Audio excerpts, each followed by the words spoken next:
Thanks for stopping by the precinct today, because I got a lot of things to tell you and some people for you to meet. Racism, police brutality, inequality. George Floyd was a 46-year-old father who was stopped by police in Minneapolis on the 25th of May, suspected of using fake money to pay for cigarettes. Are you bad boys and girls? I hope not, because then you might turn up on Officer Friendly's most wanted list. A white police officer was seen kneeling on Mr. Floyd's neck as he was pinned to the ground. He repeatedly cried, "I can't breathe."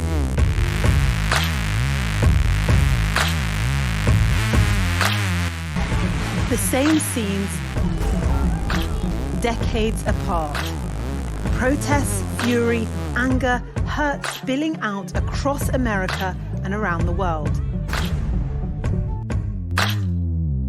I gotta get back on the old beat, boys and girls. So remember, don't let me catch you. A white police officer, a white police officer, a white police officer, a white police officer. I can't breathe. I can't breathe.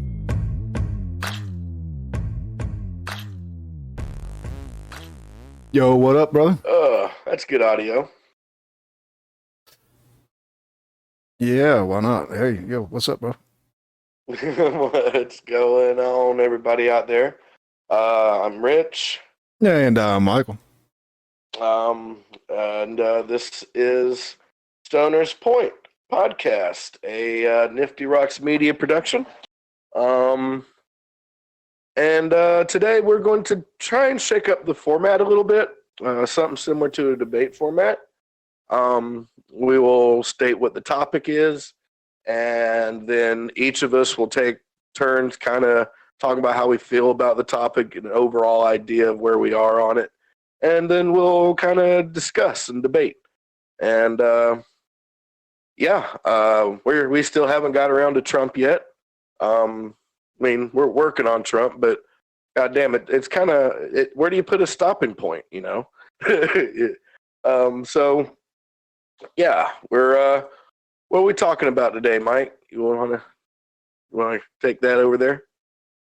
Oh, wow. The wonderful, wonderful world of police presence, violence, and interactions in the United States. You know, pretty much, are they effective? Are they killing us? Are they necessary? You know, pretty broad, but I guess to narrow it down would be what brought the topic up between us was the police violence. You know, the rate that people are getting killed by the police. And I would like to see how we can discuss our feelings on that and see if we can find out if there's some common ground and bring the truth to light, if we can find it. Yeah, that's the cool thing about cops. They never lie. Yeah, unfortunately, they are human. Yeah. And you know, we'll get into that, but you know, I mean, they are undoubtedly human beings. For the moment. I mean, they could be reptilian overlords. They are certainly overlords. Well, they're definitely going to become AI. I have mixed feelings about this. But before we get into AI, because oh god, I can see we're going to go there. I guess do you want? I am taking the position. All cops are bastards. Fuck the police. And Mike is taking the opposite position, more or less. A slight deviation from that, you know, not quite opposite. No. Mike will be the voice of reason, at least between us, when it comes to outright outrage at the police. I'm still on the side of, fuck the police, but, you know, not quite that all cops are bastards. Well, hopefully I can bring some light to the subject, you know, on why I think that all cops are bastards. I guess I could go ahead and I could start. Why I think all cops are bastards? Because they hold up a corrupt system. They knowingly partake in a system that deprives people of their civil liberties, deprives people of their life, protects the worst actors within it, um, punishes those who try to make things better. At a certain point in time, somebody in the lower ranks of the mafia has to realize they're in the goddamn mafia, and then they have to make a choice. Right? I can continue being in the mafia, or I can leave, and I can find some other way to do good or whatever. And that's how I feel about the police. I feel they are an occupying force, an oppressive arm of the state. They they don't really solve crimes as much as they would like you to think. They don't prevent crime anywhere near as much as they like to tell you. They act like they are constantly under attack when they are not, not in the way that they say. They can fuck up your entire life just because they had a bad morning. They can pull you over at random. They can have they can get their drug dogs to come around and find probable cause, and that's something I'll get into. But drug dogs are basically probable cause on legs. They can make a dog say whatever it is they want it to say, and then they can search you. They can ruin your whole life because they had an argument with the wife that morning.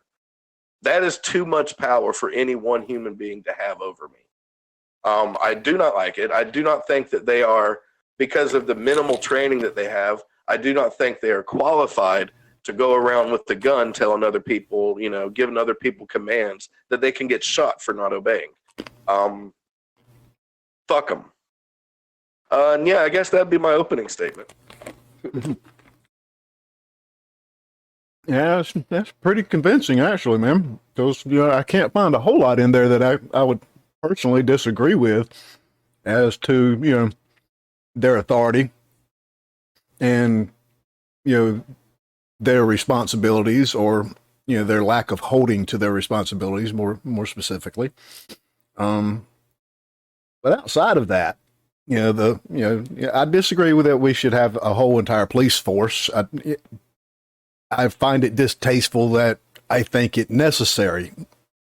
But as far as them going out of their way to hold up the oppressive regime and stuff, I don't see that as an intentional thing, at least on a person-to-person basis. I can't put that kind of weight on a person's shoulders. But I kind of see them as a necessary evil in the world that we have created ourselves.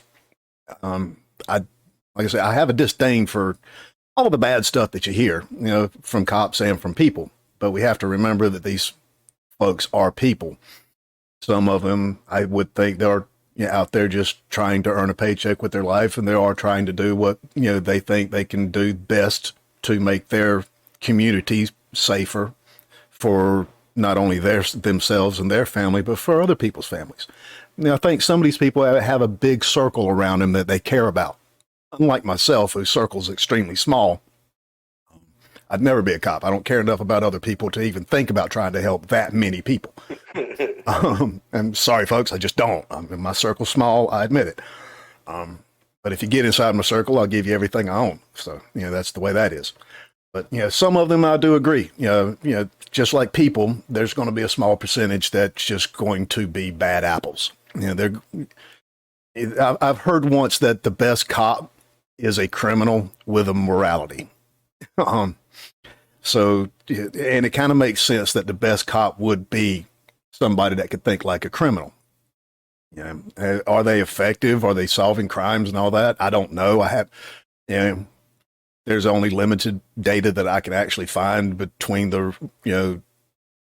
crimes committed and the cases filed and, criminals put in. That's a whole lot of data to go through, and I definitely don't have the time to try to figure that question out. But, there's a lot of people going to jail. Unfortunately, you can look at that and find out that a lot of them are for things they shouldn't go to jail over, but they are murderers and rapists and burglars and all that going to jail. I myself have been in there for being a damn thief. So I I'm don't glad hide you from it. specified that you were not a rapist. Well, I don't hide from what I do. I definitely ain't one of those. I've never had that kind of issue to where I would need to do so if I wanted to ask. but yeah, I was a petty thief. Learned my lesson, did my time, paid my shit. Yeah. So enough on that. But yeah, back to the cop. Yeah, I've been arrested. I've had my indications with cops. I've had altercations with cops. And every single one of those was well deserved. Trust me. Um, yeah, I don't like them, but I don't see the same problems that everybody's telling me that are there. I feel the pain of the issues that the individual issues, but I don't see the overall arc of the problem that is being put out to the media. I've never seen it. I didn't see it growing. In fact, I saw the trend going back the other direction until recently. And I don't know why it was. Maybe it was my own anecdotal, maybe it was my whitewashing over my own eyes. I don't know. But I didn't see this problem growing until the unrest after Trump. That was when I really noticed that there was a big problem coming. Maybe a little bit during Obama on the racial part. And maybe it was starting to come back to life then simply because we had a president that wasn't white. Oh my God, that really showed me where the racists were. Truly, I knew where the racists were then. You remember the No Obama stickers? Yes, I mean that really showed. Hey, we still have racist people in this country, and it gave you a place to look for them. But that's when right at the end of that, and right at Trump is when I really started noticing that we've got an issue that people are talking about, but even when I looked into it a little bit, and I've been looking into this particular bit for a little bit, I still never seen it. I still don't see it. And maybe you found some evidence that you can, open my eyes to. Well, I initially with the police, it started off with, kind of a mistrust for them generally because I got involved in smoking pot and stuff, right? So being around that element, I started to see them as the other side, imposing a law on me that I did not agree with, that I thought was stupid, and that opinion has not changed. But when I was in the military, I was in Meridian, Mississippi, and I pissed off some of my higher ups. So as punishment, they put me on duty at the Regional Counter Drug Training Academy. They're on base at Meridian Naval Air Station. The Regional Counter Drug Training Academy is from their website, provides the best counter narcotics training available with over 50 different classes in interdiction, investigation, technical skills, and operation. We bring in world-class instructors and staff to instruct our law enforcement students tuition free. The RCTA provides free training to law enforcement agencies throughout the U.S., including the National Guardsmen involved in counter-drug support missions. The primary focus is the 5 supported states, Alabama, Georgia, Louisiana, Mississippi, and Tennessee. This training is provided at no cost to law enforcement. The only cost incurred by the agency is transportation to and from. Now, at this place, my job was I had to do, when they would do their classes, I basically had to kind of hang out at the back of the classes and fucking clean shit up and switch fucking lights and whatnot. And also when they did their exterior exercises, like their mock-up city, I was basically the guy that followed in behind them and swept up all the shells and shit like that and cleaned out the what they did, and reset it. So I actually got to see how they were training each other and how they were talking to each other about their jobs. And the us versus them mentality was crystallized then. I saw them basically training to kick in the door and kill my best friends, my only friends at that time. And to this day, really, are drug dealers. All my friends are drug dealers or have been my drug dealers at some point. Mike, can you disagree? No, I can't. And my parents, well, my mother and my sire would tell me stories when they were from the 60s and late 50s, early through the 70s about police busting in doors, snatching people out in the yard, beating the crap out of them all because they had a bag of weed. I've heard horror stories. I listened to instructors teach cops from all over the country how to what I can't think of the exact term they used, but basically what accounts to fabricating probable cause, right? Drug dogs is one way. Another way is to claim that a CI gave you intel and it had to be acted on. You can just go kick in a fucking door. They talked about they basically all had that mentality of shoot first and ask questions later. And there's this idea even amongst the black cops that came through there that like in the hood black drug dealers are like just all ready to kill every cop they see, and so they go into this with the mentality that black people are more dangerous, so ain't you seen the movies, man?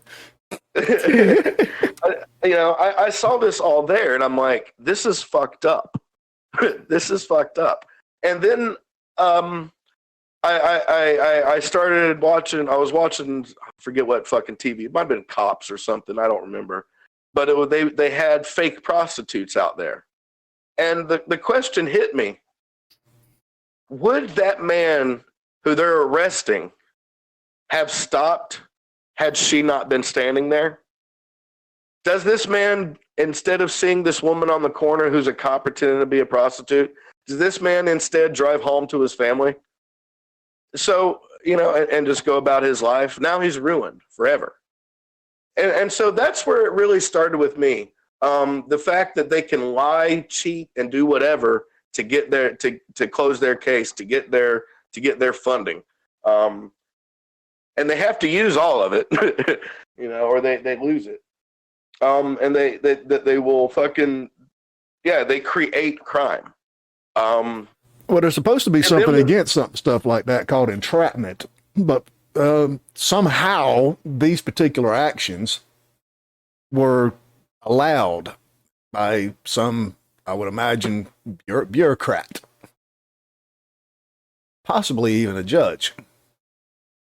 Yeah, man, and it looks good, right? It's like, oh, they're fighting crime.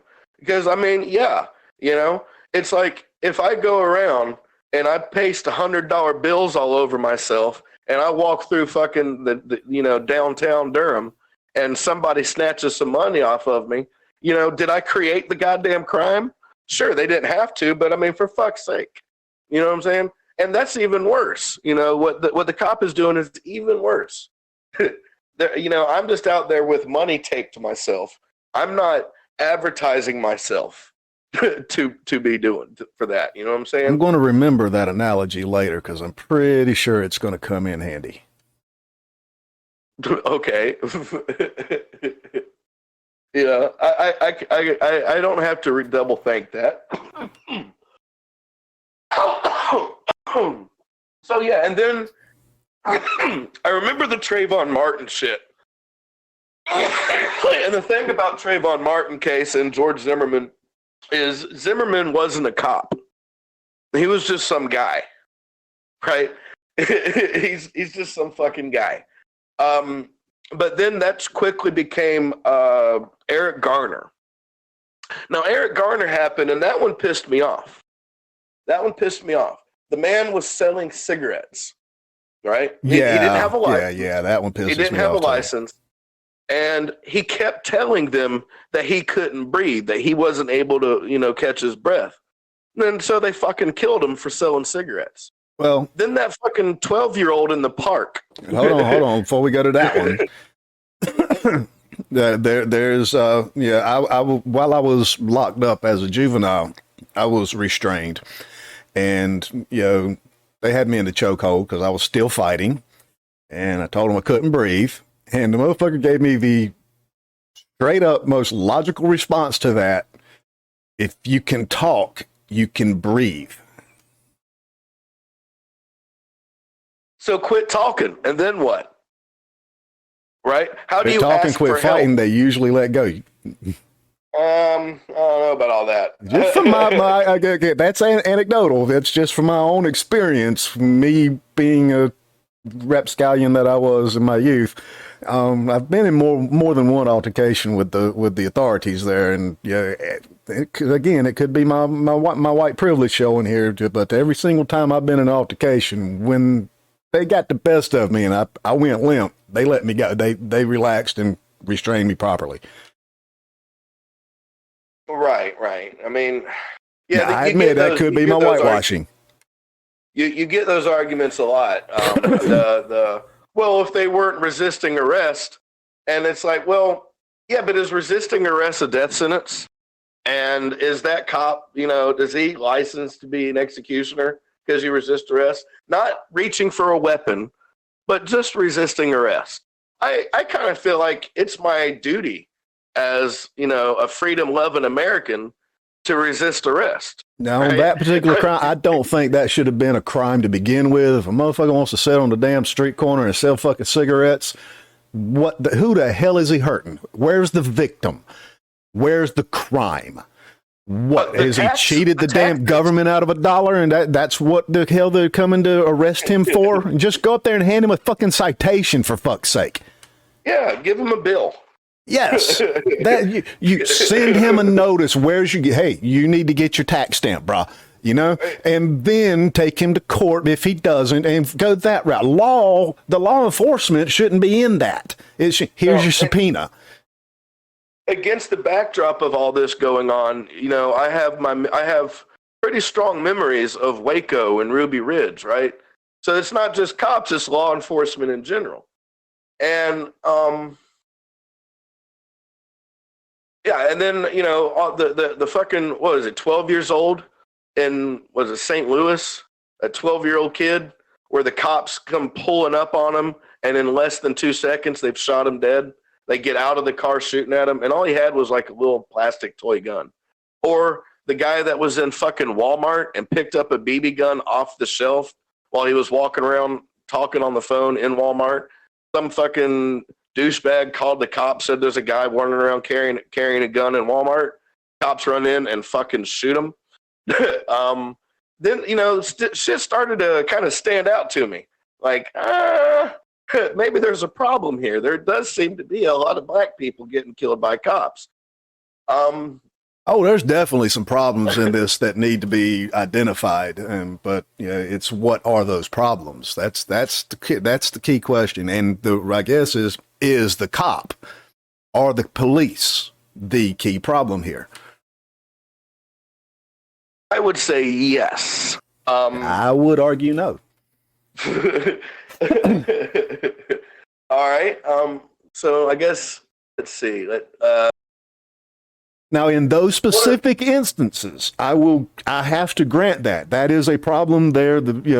A cop went in with a presupposition, expected danger, didn't know what he was getting into, and did not assess the situation properly, failed to follow logic, let alone procedures, and went in kind of guns blazing, I guess. I don't know those specific cases, but the one with the kid, I've seen the video of that one. That's fucking horrible. They just the car didn't even come to a fucking stop yet. I mean, that's just ridiculous. They asked him later. They said, "Did you tell him to drop his weapon?" He said, "Yes." They said, "Were you in the car when you said this?" He said, "Yes." "Was your window down?" He said, "No." He said, "Do you think the child heard you when you said drop your weapon before you got out of the car?" He says, "No, I do not."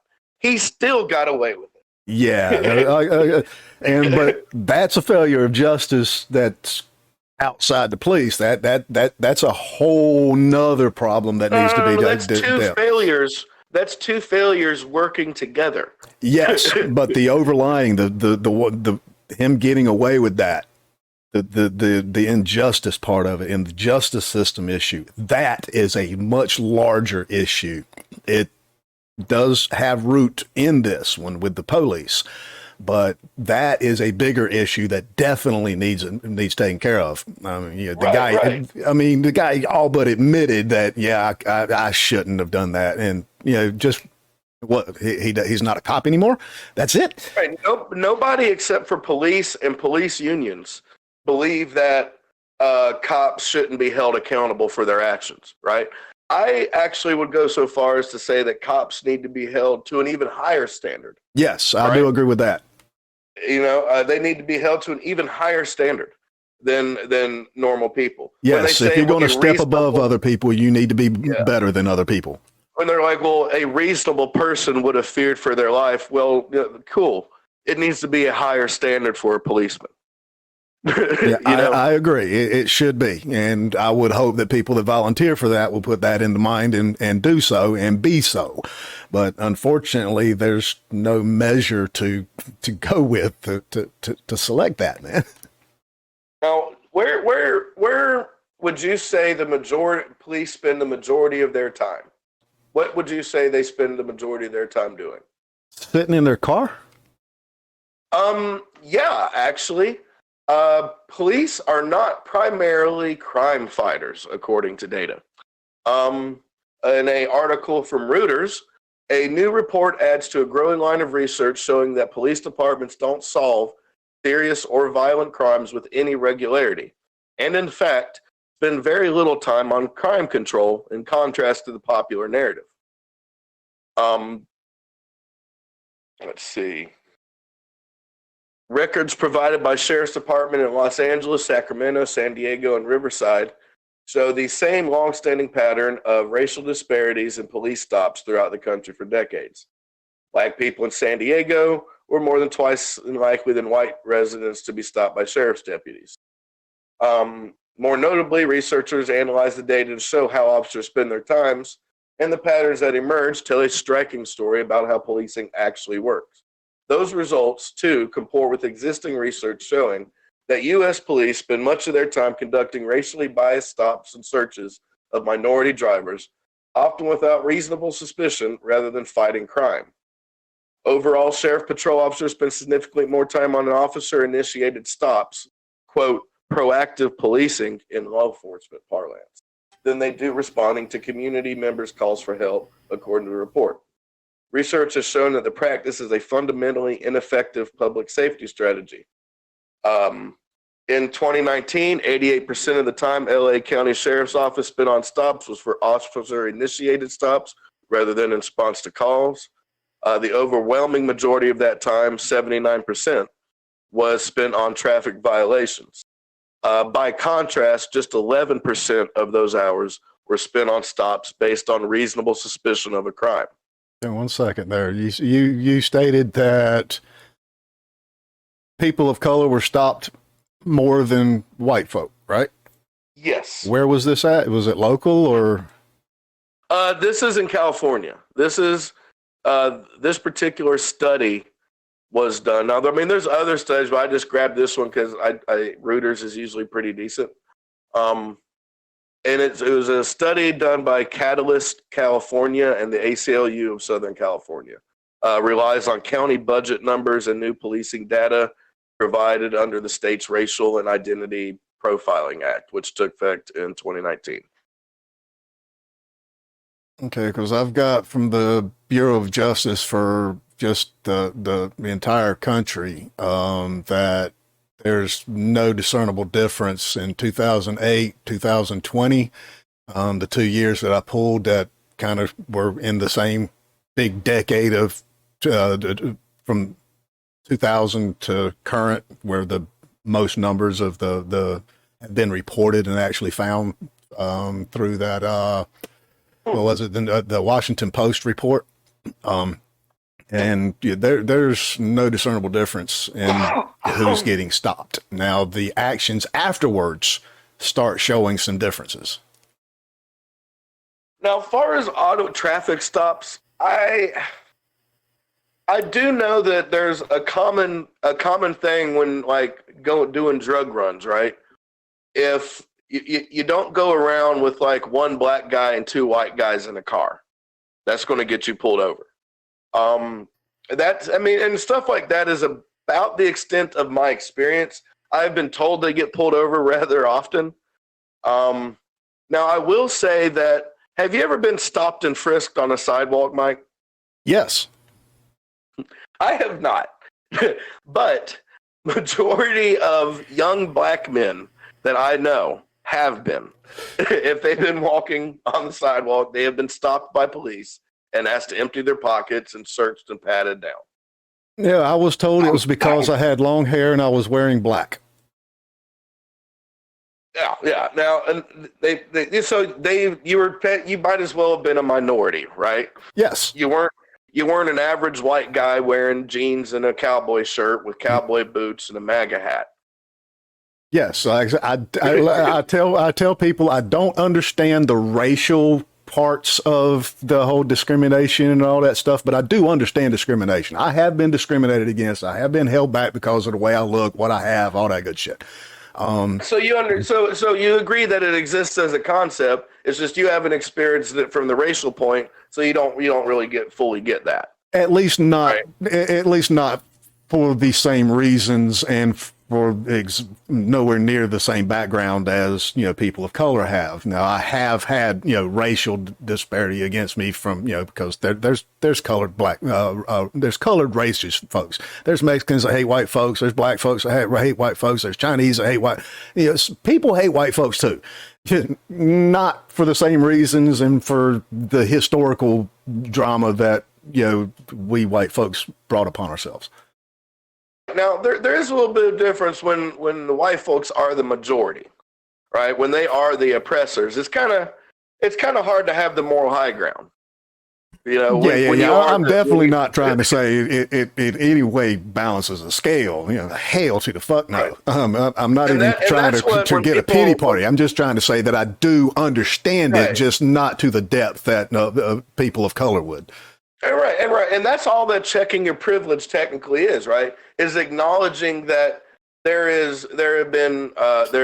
could be benefits to you being a member of the oppressive of the current oppressor, right? That the current oppressive class, that you have, because of the racism that's systemic within it, not just racism, but it overcomes a lot of shit. The prejudices within the system. You know what I'm saying? Just because you have benefited from that, that's all checking your privilege really means is acknowledging that, It's like, and I had a guy, I was in the weed store up the road getting some of that THCA stuff. And I had a guy says, man, you can just walk down the street smoking that. And it was a black dude. And I said, look, man, I was like, I can. I'm like, I mean, I'm not trying to sound like an asshole, but I can. I would not suggest it for you, because you're going to get harassed, more likely to be harassed than me. I have seen that myself. Even in prison, it's they go for the black ones first. Now, the majority of people in prison are black, actually, by a smaller margin than I thought. 33% of U.S. prison inmates are African American, compared to just 30% white. So they are more, but not as much of a majority in prison as I thought. And I guess that when you figure in different prisons, right? I bet if I just looked it up, just state prisons. Oh yeah, if you look it up, like New York State prison, there's going to be a huge difference. Yeah, if I take federal prison out of it, all the Martha's Vineyard prisons. The problem is they're half the prison population, 12% of the general population. That's where the disparity is. And yeah, now see, that is unfair. But when you're just looking at the numbers of the prison population, half or whatever, yeah. But when you look at it from the perspective of overall in the country, black people make up 12% of the population. Now, there's this theory that I keep hearing from racists that, well, maybe they're just more likely to commit crime. That's an infuriating theory, right? That theory is the definition of racism. It's stating that somebody, because of the color of their skin, has some sort of propensity towards criminal behavior. It's nonsense. It's nonsense. You might as well start pulling out calipers and doing skull measurements. It's junk science. It's not how it works. Now, if you say that, oh, they might have a genetic predisposition for sickle cell, right? That's like a medical condition. That's not a sociological issue.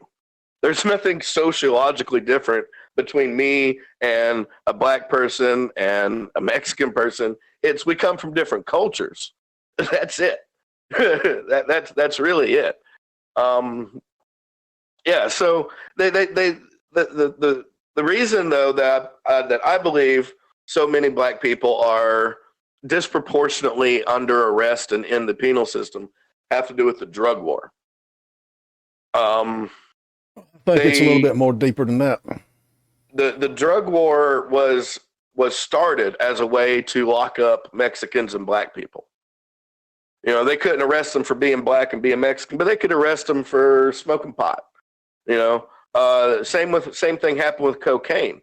In fact, police started carrying a larger caliber handgun because it was I think they were using 9mm before, and they went to 45s or something like that.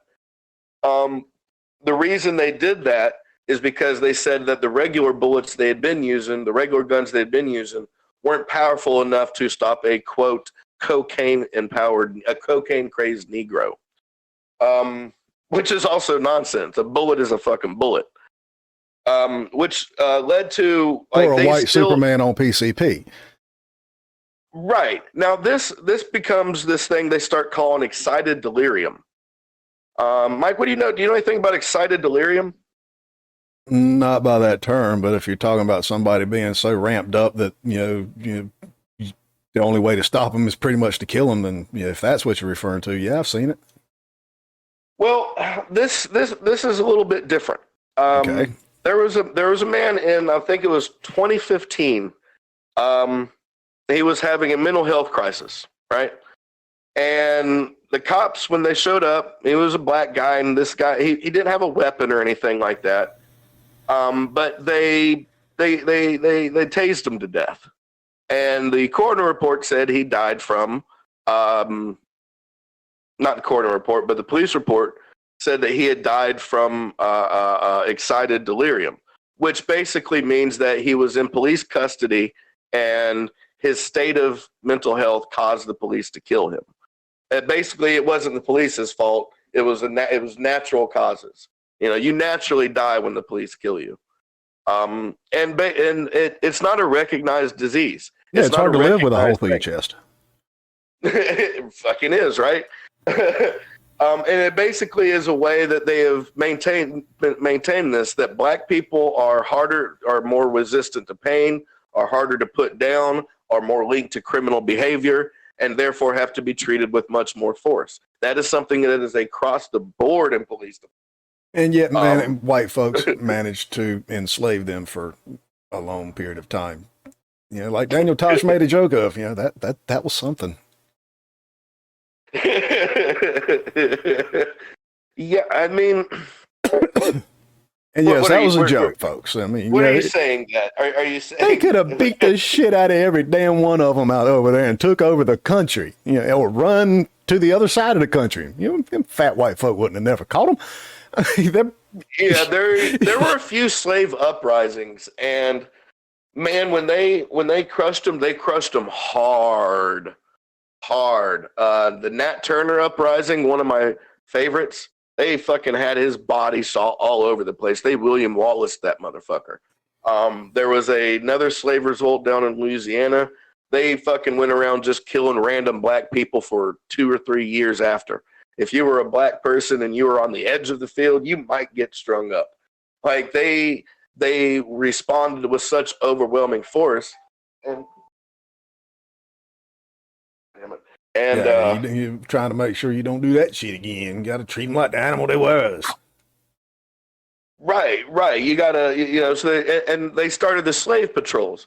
And once slavery ended, these slave patrols actually became the police. They went around, they were still going around terrorizing, black people and whatnot. Now that, they're not slaves anymore, but you got to control them, You got to keep them under wraps. and they went about criminalizing black behavior.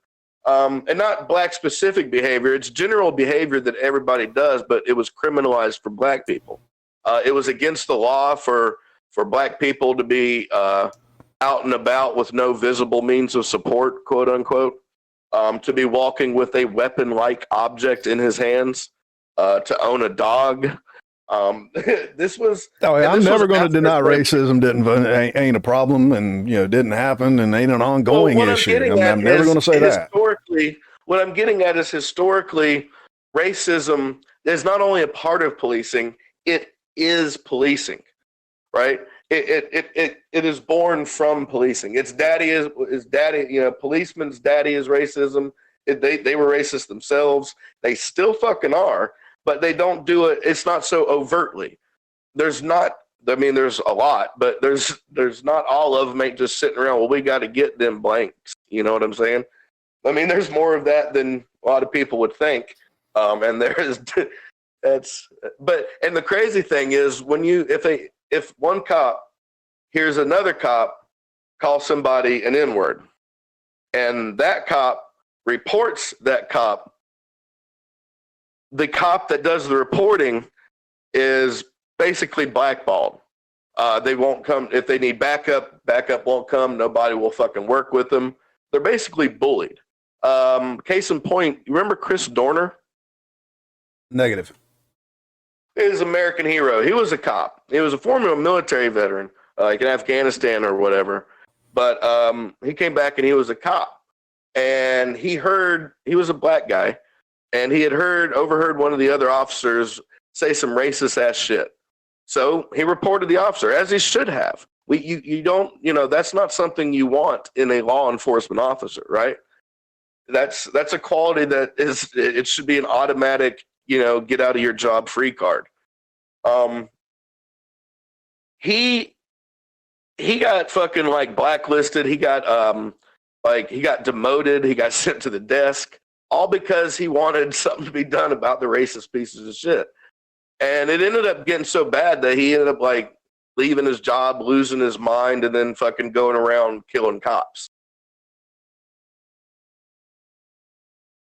Okay, well, that's a horrible situation that derived from a horrible situation. And I'm not saying that these things don't exist. What I'm saying is that's racism existing is a different topic, but does this go back into the whole police violence? Is that a problem thing? Yes, because they are disproportionately violent. One, they're violent to begin with. Two, they're disproportionately violent to people of color. Apparently, they're more violent to Native Americans than they are to black people. But when you look at the numbers per million, what the hell was it? Yeah, that's not numbers per million. I don't remember where I saw that at.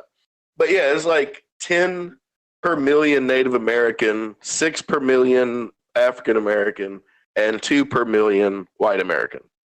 Well, almost 3, but it was like 2.9 something. So the racists that exist in the police force are committing racist violence, hate violence. So they're enforcing their supremacist ideas through their badge. Okay, so you've got me convinced we need to deal with racism. Yeah, we do. But maybe in the meantime, while we're trying to figure out a much deeper problem that racism is, maybe in the meantime, we can stop giving them badges and guns. Right? We can stop giving racists badges and guns. We can make it to where if someone is a fucking racist and you can prove it, they're gone. Now, anytime it comes into the media, if you want to stay on that part of it, right, I honestly don't even think it's racism that's driving it now. I mean, it came from racism fully, and yes, we still have racism. But the problem that you're trying to correlate to the policing with racism, I don't think is racist driven anymore. I think it's poverty driven. I think it's behavior driven. Yeah. And that I believe that's been part of a kind of a long campaign, right? They made sure that the majority of black people were poor. Well, So I don't now, think. now they, No, no, no. now they I can don't just know. go That's after the that. I poor, don't right? think anybody's made anybody that, except for possibly the white folks on the plantation that stole their past, stole their culture, and replaced it with have their you, own. That, no, I no. believe, is the root What do you of know it. about What do you know about redlining?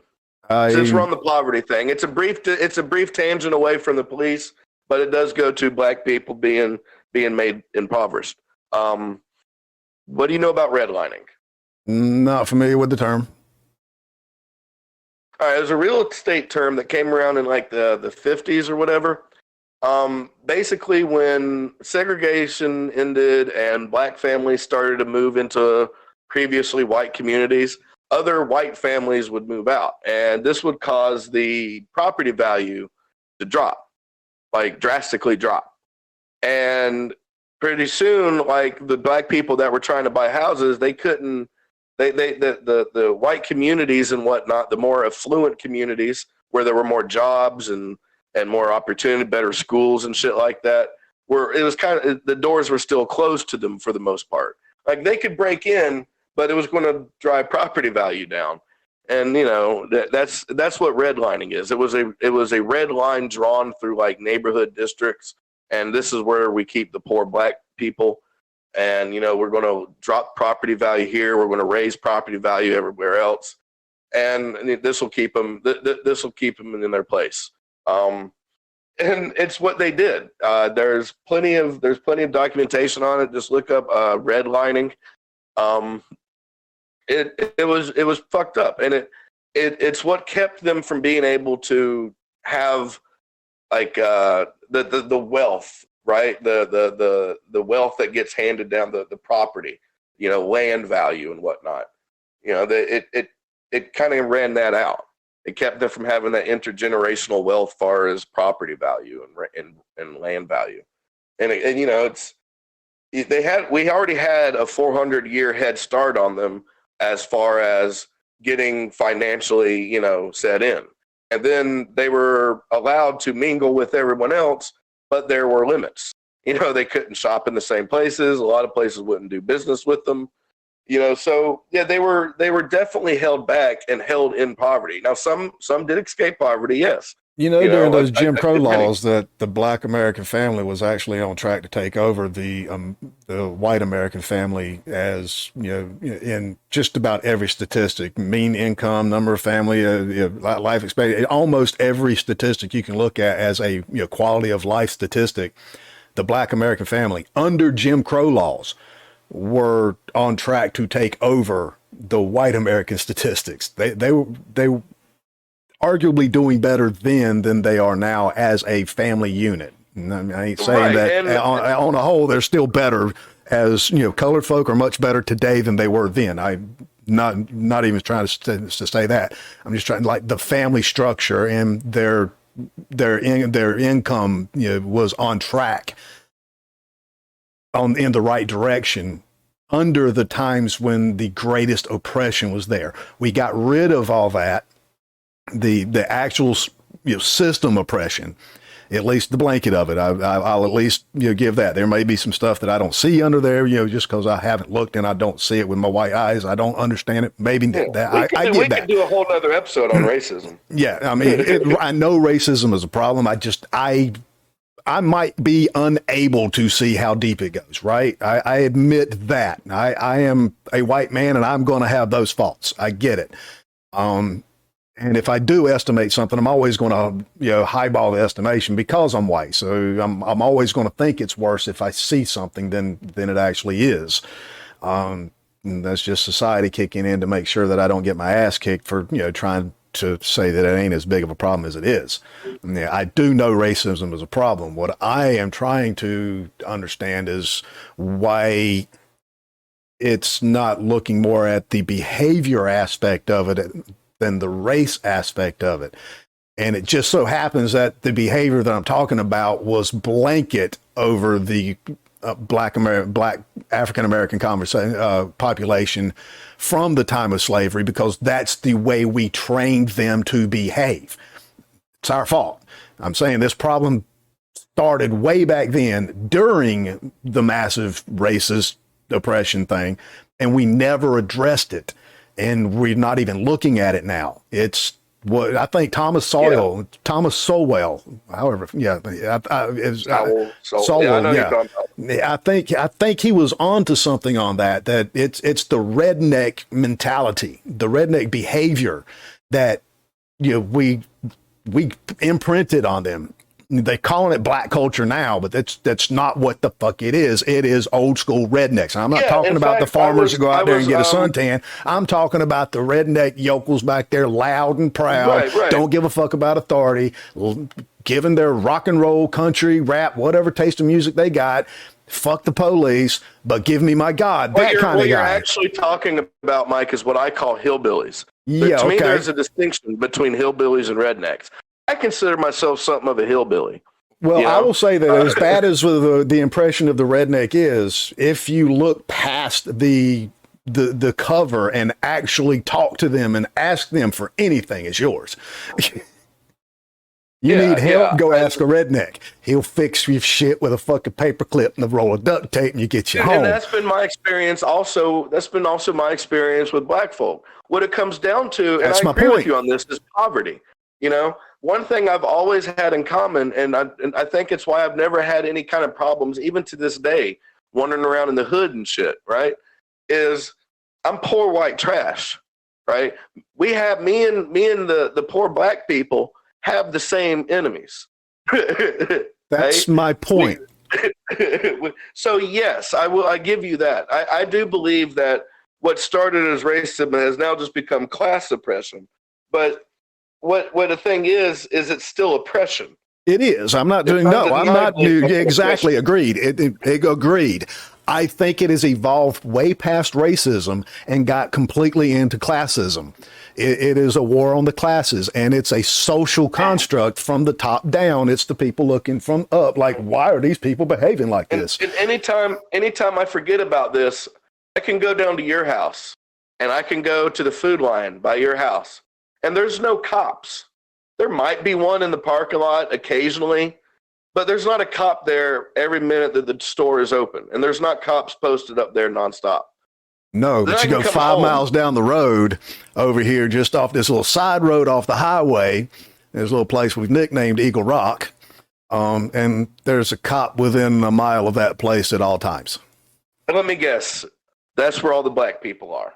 And poor people. Yes. The poor people. Yes, it's the poor. It's the poor part of town. And in this particular county, yes, I live in a resort county, so outside of that resort, everybody else is poor. Now, the resort does have police patrolling to make sure we don't go over there and start misbehaving in the rich part of town. But all the arrests are pretty much made outside of town. So this is all brings me back to, this illustrates my point that they are an oppressive arm of the state. It also happens to be, we named it Eagle Rock for a reason. It also happens to be the place to go for, just about anything you want. Well, drugs and crime have always been a poverty problem, right? And that's where police are going to be, is where the crime is. Well, maybe if the drugs weren't a crime. Okay, now we're on to this again. That exactly that we're talking about now. The things that should or shouldn't be a crime, like the poor bastard that got choked out for fucking selling cigarettes. Right. Who the fuck are we hurting? Every one of our customers is a willing customer. They know what they're getting. The state made drugs illegal. The state made selling cigarettes outside this convenience store illegal. They used the police department to enforce the state ruling, which caused the death, right? That is why I say police, all police, even the guy down at the police, the cop that 6 days out of the week is down here at the food line by my house, that stays in there. Now, for as far as cops go, he's not bad, right? He's kind of chill. He lets he doesn't harass the people. He's just there in case shit pops off. the idea is people are supposed to feel safer, but I don't. You know, like I said, this guy, as far as cops go, ain't bad, but he's still a cop. He's still he's still a representative of the oppressive state. Well, you'll be happy to know that people are, police officers are leaving the job because of, the reports of the violence and, because of, their conscious, conflicts and stuff. They are leaving. God. You mean the violence against police? No, because of, the reports of, hey, we're turning into a fucking, oppressive regime and, what is it, committing genocides and that kind of stuff that's been all over the media. Yeah. Well, those cops, hats off.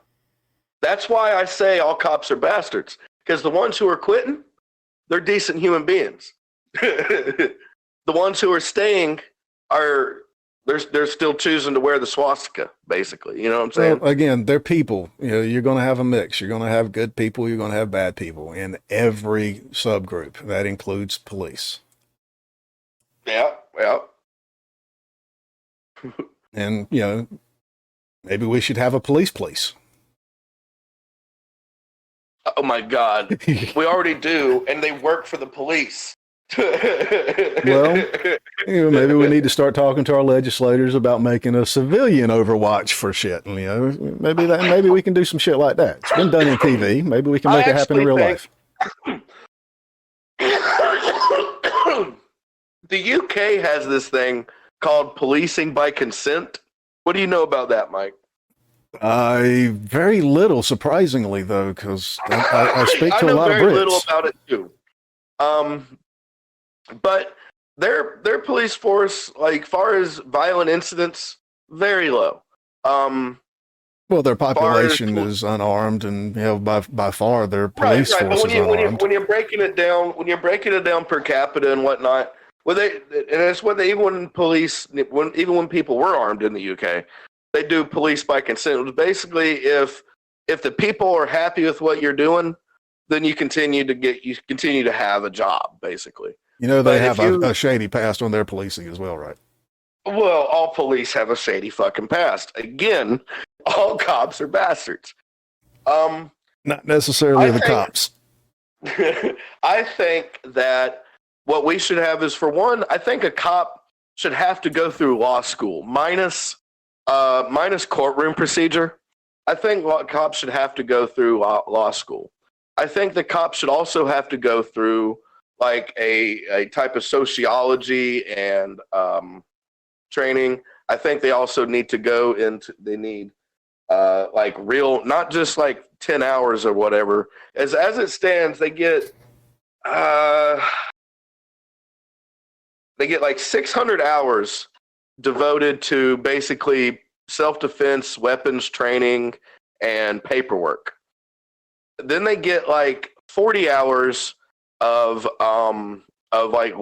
law, right? They only study law for like 40 hours. That's an 8-hour week.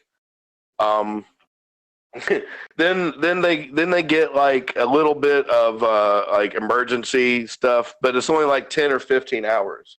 They are, so they are basically over prepared for violence and under prepared for actual crises. I kind of feel like they should have a fucking master's degree, right? they need to be in school for like 3 years before we give them a goddamn gun and a badge. Now, I think they can spend their time in the meantime. I think this should be required to serve like a minute while you're doing that schooling. You need to serve time doing volunteer firefighting and fucking like paramedics training and go around doing paramedic work.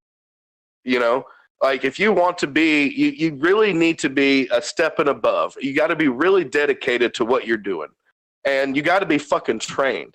All these half-cocked notions, people going in scared for their fucking life. Like they come up to me in my car when they pull me over, and I'm looking in my window, in my mirror, and they got their gun all but out, right? And if you're that goddamn scared, you would think the numbers would show that they're constantly being attacked. They do not. The cops do die in the line of duty. That's true. More of them from fucking car accidents than you would think. and more of those than you would actually think because they weren't wearing seatbelts. Why were they not wearing seatbelts? Well, according to one officer, it's because if they're in a gunfight and they have to jump out of the car, they don't want to have to unbuckle. They're not. These gunfights don't generally happen, right? They do happen. I'm not saying it's a never occurring thing, but it's rarely occurring. Let me see. I had the numbers somewhere. It's rarely a thing to fall off of a scaffolding, but we're required by OSHA to wear safety harness and fall arrest systems.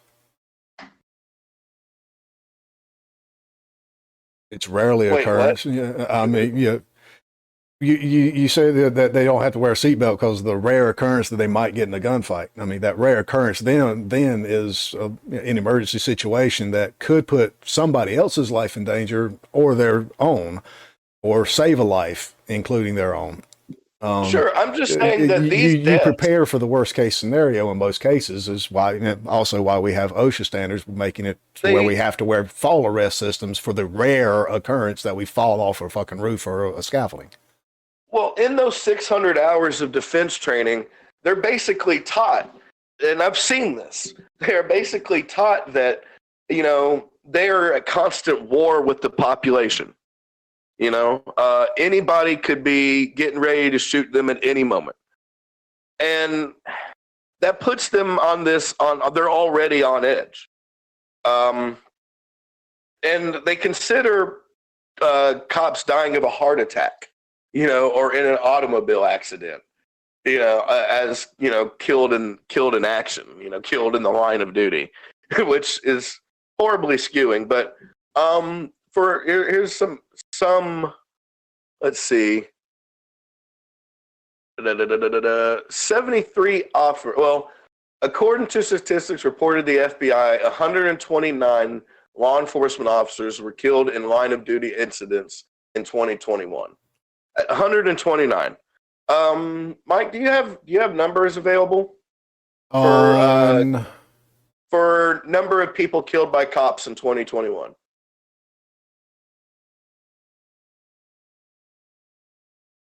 1,048. All right, so damn near 10%, right? Well, 10 times the change. So who's under attack here, right? Of these 129, 73 of them died as a result of felonious acts, and 56 of them were in accidents.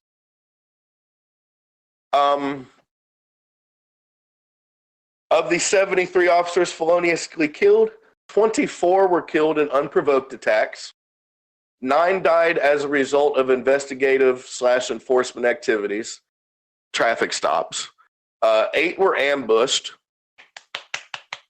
8 were involved in vehicular or foot pursuits. 7 responded to disorders or disturbances, like disorderly subjects, domestic disturbance, and domestic violence. 6 of them were involved in tactical situations, hostages, arrest warrants, barricades, shit like that. 4 were involved in an arrest. 2 responded to crimes in progress. Both of those actually were active shooters. 1 was assisting other law enforcement officers. 1 was serving or attempting to serve a court or eviction notice. 1 was eating in a restaurant. 1 was responding to a report of crime.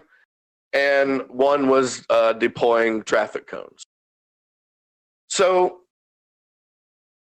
they're not being up and attacked in huge numbers, Okay, they're not being attacked in large numbers, but they are responding to possible crimes in very large numbers, like 16 million in 2020 responses to a reported crime.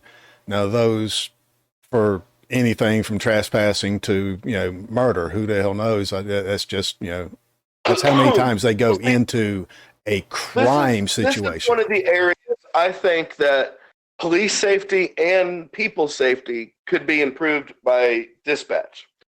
there needs to be more options of who you're sending. I think the police should have only responded the 6 who died involved in a tactical situation, other than the ones who killed in unprovoked attacks. Those were the only ones who should have died. And not should have died like, they deserve to die. They're the only ones who should have been in that situation, right? You don't need to send somebody fucking armed to the teeth for somebody drunk on a sidewalk, right? You don't need a cop to deliver an eviction notice. You don't need somebody armed to the fucking teeth, for all this shit, because all they do when they get there is they escalate these situations like 9 times out of 10. That can't be. That can't be. That can't be. The numbers don't even come close to showing that. There's between 40 million, and the encounters between public and police were actually on a trend to go down between 2004 and 2008, and those were golden years. They were going down. And it was about 40 million at the time, but now, right now, the average is back up to about 53 to 60 million, depending on what report you're looking at. Now, none of these numbers are 100% accurate. We forgot to mention that at the beginning. The reporting and stuff just doesn't give, some places don't report. Some people lie, some people leave out information. So none of this is 100% accurate, but as accurate as you can get from the sources that were doing all of the digging through all this stuff. Okay. But, the numbers were on a trend down, but then, we started getting into some unrest for some strange reason for people saying that, the numbers were going the opposite direction, saying it was getting worse. It was getting worse, but the interactions were going down. The number of shootings between police and the public have been fairly stable all the way back to 2003, right about 1,000 folks, sometimes a little higher, sometimes a little lower.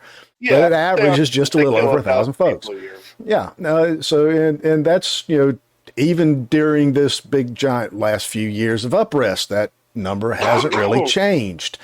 So there hasn't been an uptick to promote this idea. And when you look at it, 53 million on average in encounters with the police. For whatever reason, there's 53 million encounters. Some of those shouldn't even be necessary. Yes, we agree on that.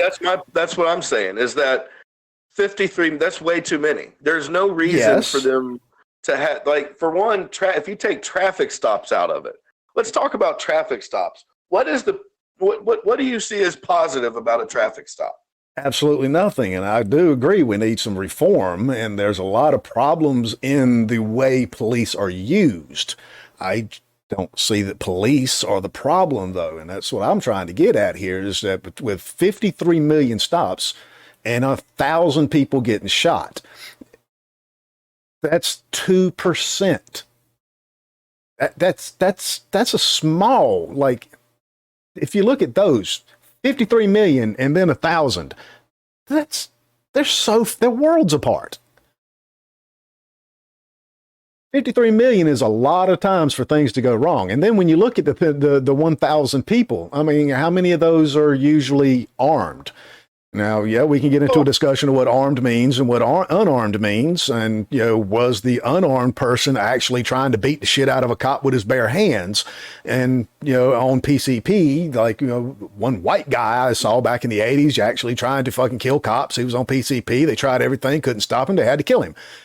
Things happen. He was unarmed. But, had they let him out of the situation, who knows what would have happened? And, we would go down the whole slippery slope fallacy on what could happen if a cop lets that armed or unarmed violent person get away or get out of sight and get back out into the general public. We don't know what would happen there. That's why they should have been responded more with medical attention. They're experiencing a mental health problem brought on by drugs, sure, but it is still a mental health problem. The only reason the cops are there is because the drug is illegal. I mean, or what they're doing is illegal. But either way, the way to show up is not with guns drawn. That only escalates things. That's only going to make somebody who's already fucked up, more violent. I remember seeing a lot of news videos about, hostage, standoff situations, not hostage situations, a couple of those too, but, with folk, sitting out there with a knife or a gun, just threatening to hurt themselves more than anything else. And, they have hours long conversations and then the person goes charging in. I mean, things happen, I mean, you, but we have is it a tranquilizer big darts. problem? Tranquilize the motherfucker at least. You know what I mean? There's no such thing. And sure, Did they give them time enough for them to do that? I've seen that happen too. But they had time enough to pull a trigger. That's again, we might need reform and to solve the little bit of a problem that we do see rearing here. But how big of a problem is it? Is what I'm saying. I'm not saying that in the future we should have no law enforcement. Like I've said, I believe that they should exist, but they should be the cream of the fucking crop. No, you're on the side of all cops are bastards. We got 53 million encounters with the public, and 1,000 people have a bad day. No, 1,000 people die, Mike. I've never had a positive encounter with police. Not one. Even ones where I got let go. The whole thing was very stressful. It fucked up my day. It was unnecessary in every time. Well, with the exception of, when I got arrested for those burglaries. I've never had a positive interaction with police. Yeah. Now, and I say all cops are bastards under the current system. Now, if we get rid of the current system and replace it with a better system, and I'm not talking about restructure, I'm talking about from the ground up, completely new system, then yes, then I believe it'll be. I would actually give them the same honor that I give those ambulance drivers and paramedics and triage doctors and nurses and firefighters. Police, I have no respect for because they do nothing good. The amount of good they do is, to me, in my estimation, and even looking at the numbers, is heavily outweighed by the bad. Okay, public police contact surveys done in 2002, 2008 here, and I've got another one from 2020. It's a pool of 60,000 people. And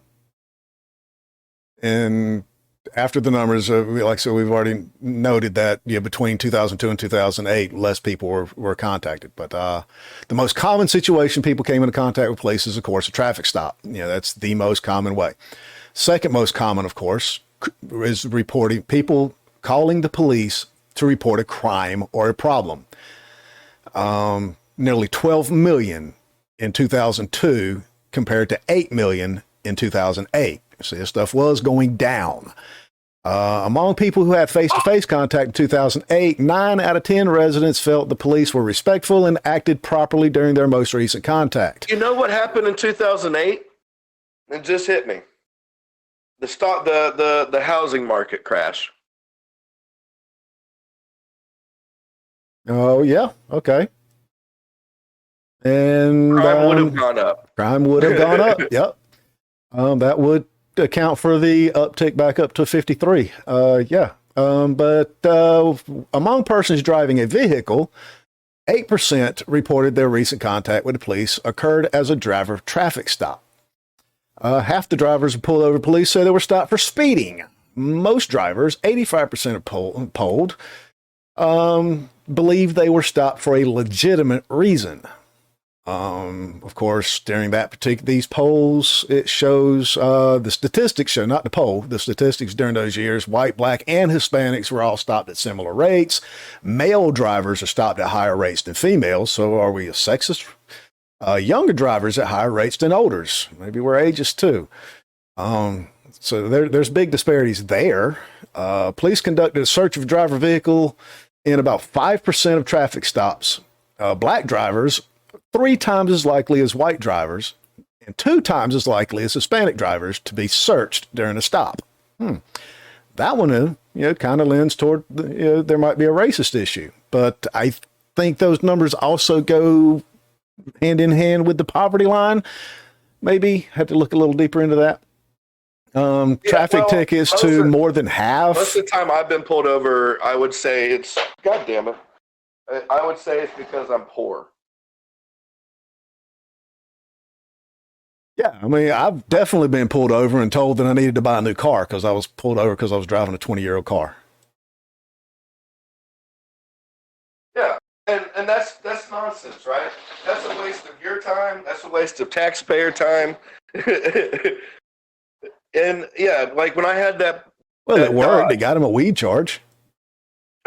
when I had that Dodge, that blue pickup, man, Franklinton police pulled me over for a while there, at least once a week. Like I was constantly getting searched, and they'd find weed and they'd dump it out. And I mean, to the point that some of the cops even knew me by name. I was, it's part of the reason I got rid of that goddamn truck. 1.4% said that police used force or threatened the use of force. 1.4% for both using or threatening. See, and that depends on your definition of force and intimidation. To me, when they're walking up to the car and they have their gun unsnapped and their hand on the butt, I'm intimidated. They are threatening me. Well, I agree. We should probably have a different policing system, but again, it's more about the cops. I don't like the system. I don't like the idea of having to have police as we have them. Unfortunately, we do because they're necessary. We created them because of our own stupidity. It's our own behavior toward ourselves. How I feel during a traffic stop. Yeah, I agree. I don't I don't think a traffic cop should be armed. I mean, he's just up there to give you a ticket. Call the big cops if the guy shoots the cop. Then we got a problem that needs the cops with the guns.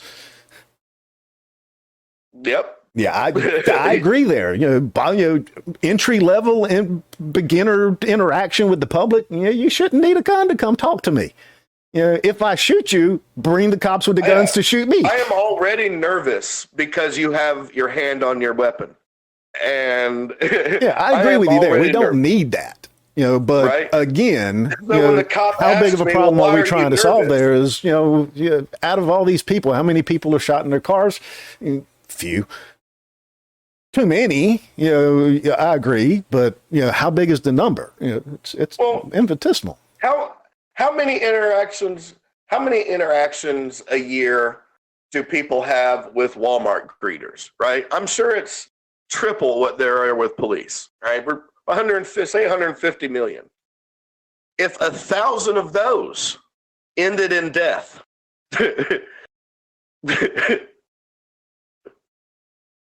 are we talking about a different system? Are we holding them? Are we holding them to a different standard? They should at least be held to the standard of a Walmart greeter, right?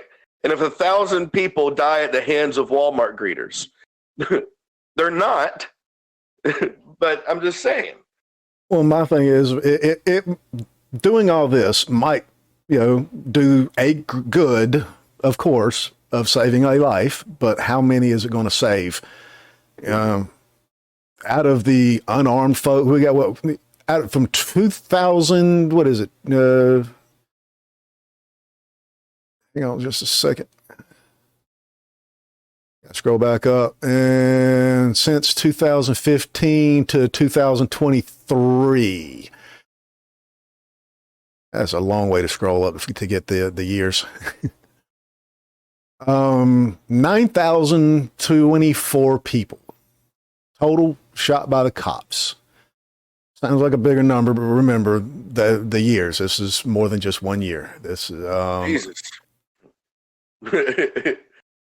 Let's see. We can break this down by state, city, the year of the shooting, the victim's name, age, victim armed, unarmed. Let's go with let's talk about armed and unarmed. 6%. 6% were unarmed. Now, just because they're unarmed does not mean they're not violent. This is 522 out of just over 9,000 folks. That's a small percentage as well. 522, still 522 too many. A cop shooting a person, that's bad in any case, even if the person is armed, in my opinion. It's sad that the person had to be armed, be shot, or had their problem, whatever it was. But, we got to go into discussion of, if we let that armed person do whatever they're going to do, and how do we respond to it? We got to respond in some sort of a way. And, so that's why we got the cops. We send armed people to go deal with the armed person. But the unarmed folks, even if they're unarmed, you yourself stated earlier that a couple of these folks beat the shit out of a cop barehanded. That cop didn't shoot him. Why? The cop died. So not all cops are going to shoot a person just because they want to. That cop died because they didn't shoot somebody that was killing them. Don't know why. Maybe they couldn't. Maybe they got hit from behind. I don't know.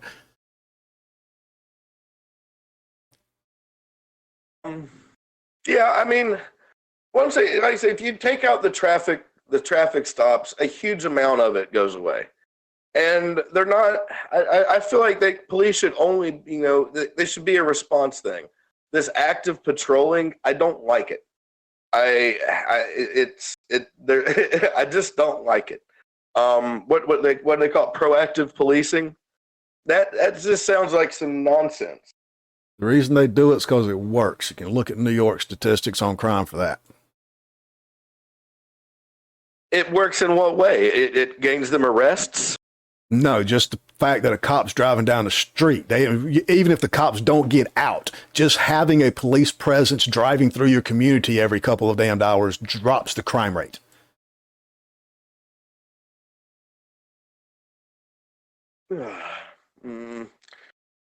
See, I've seen contradicting statistics on that, on police presence lowering crime. Let me ask you something, right? If you see a cop driving around the daggone block that happens to pop by every once in a while, and a different cop comes by on a completely different schedule, are you gonna break into the daggone house sitting there on the damn corner? Nah. Well, it depends on how bad I want in the house. Of course, there's an outlying possibility that's going to draw you to take the greater chance. But on a whole, it's just not worth the risk at that point, And you probably, again, it's a war, the war on drugs. You're probably not going to stand on the street corner, with your pants rolled up or your shoes hanging from the line, selling your drugs on the street corner when a cop's patrolling every 15 fucking minutes.